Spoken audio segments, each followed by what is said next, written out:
and this one is called Shallow Regrets. This one says here that it does re-implement the game Deep Regrets because it is from the same designer, and it also features that same awesome artwork because the designer is also the artist. Although the page says that this re-implements Deep Regrets, and it definitely does borrow some mechanisms there, I still would say that these are two very different games. With this one being a button shy game, of course it is a lot lighter, both figuratively and literally, because this game is only made up of 18 cards. But like with all button shy games, it does do a lot with those cards because this does play up to 3 players, and the cards are going to feature all types of fish, both fair and foul, that players will be trying to catch to score the most victory points at the end of the game. The one catch here is that you don't want to get too many foul fish, because if you are the player that has the most foul fish at the end of the game, you're also going to be losing 2 points. Each of the fish's victory points is going to be outlined on the top left corner of the card, and then their strength value is going to be on the top right of the card. The strength represents the amount of strength that you need in order to catch that fish,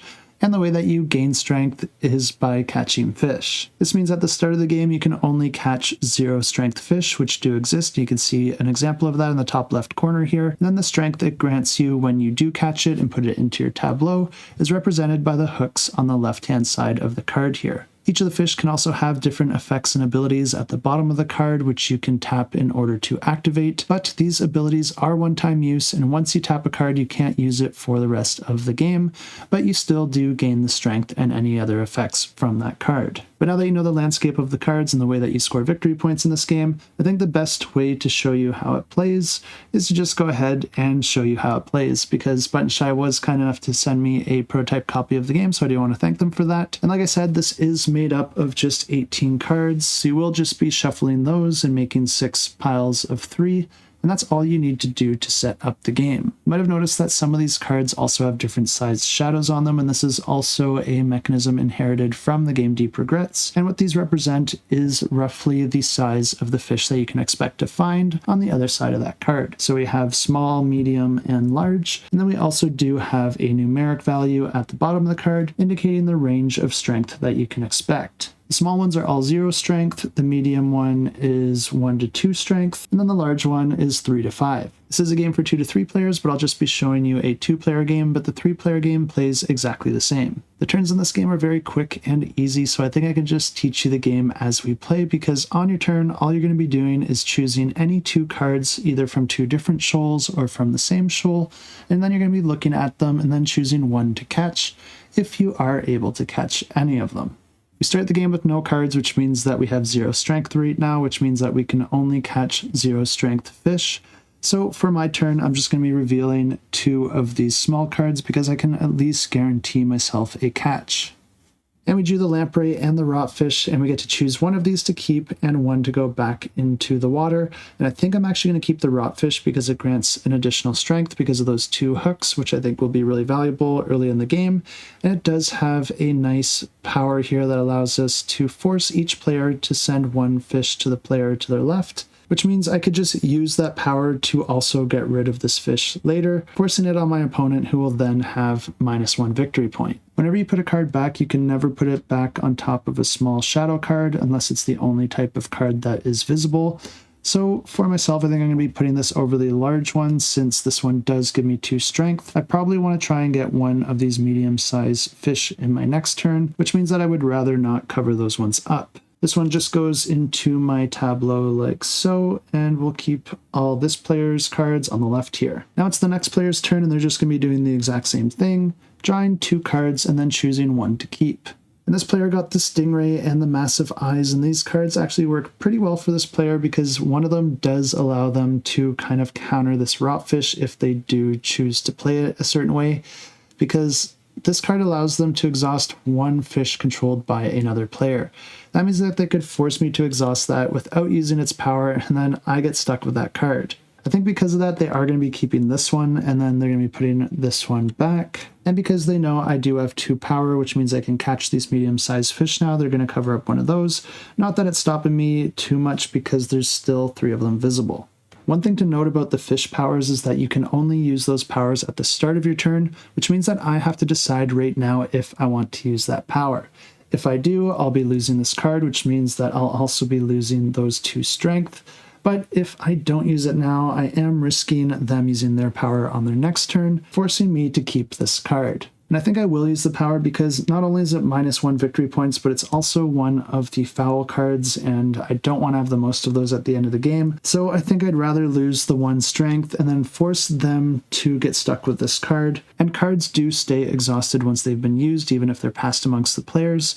And that's kind of nice for me because they won't be able to use this power, and also they haven't used this one yet, which means that not only did I get a card, but it also came with its power still available. But now I can go ahead and catch my fish, and I think I am still going to go for the medium-sized fish here because they do have a strength of 1 to 2, and I do still have 1 strength, so as long as both of these aren't a 2, I am okay, so I'm going to push my luck here and see what we get.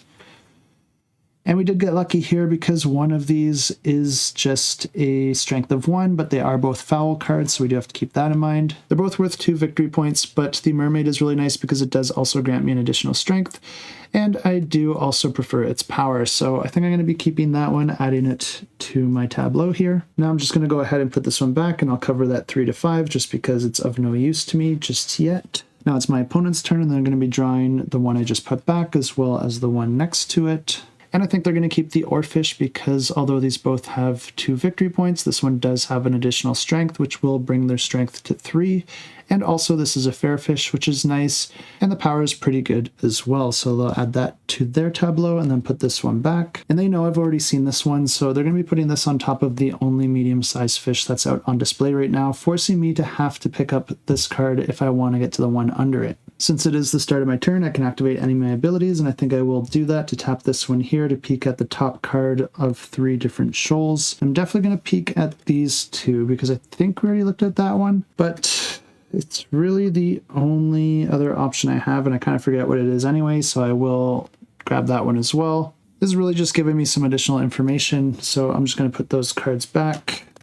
I don't really want any of those 3 cards that I just looked at, which might make it seem like using this ability just now was a bit of a waste, but that wasn't the real reason that I chose to use this ability, because this game is also a bit of a memory game, and the reason I wanted to pick up those cards was not for the cards themselves, although that is good information, but to see which cards were below them. And if you were paying attention, you might have noticed that this deck here had a level 2 fish beneath it. I do get to draw 2 cards on my turn, and I can draw from the same pile, which means if I draw 2 cards from this pile, I can get to that level 2 fish, and because I do have 2 strength right now, I can guarantee you that I can catch it. And I think that was a pretty good choice because I don't mind taking this giant octopus since it is a fair fish, and this one's going to be going back in the water. And we'll just slide these over like that since those ones are already used. Now it's my opponent's turn, and I just realized that I messed up their turn for them pretty badly, so I am really glad that I used my ability to exhaust this card, because this one would have allowed them to draw an additional 2 cards,